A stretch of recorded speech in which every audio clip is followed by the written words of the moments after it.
seguramente azkena izango dela. Diegorekin ibilbidea ere, elkar hasi genuen. Oso importantean niretzako bere azken txapelketa dela Gernikan, bere etxean.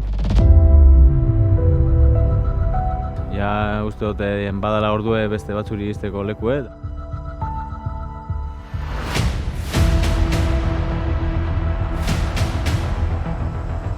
Bera oso zageru oso ona da, igual onena izango da oin momentuen.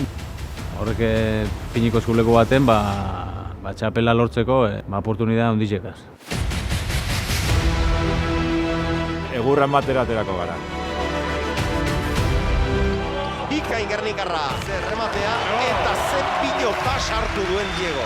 Gaztiek oso indartu datoz, gogo handizekin, baina gu partidu gehiago deko guz ganien eta Gerniken partidu gehiago jokatutet.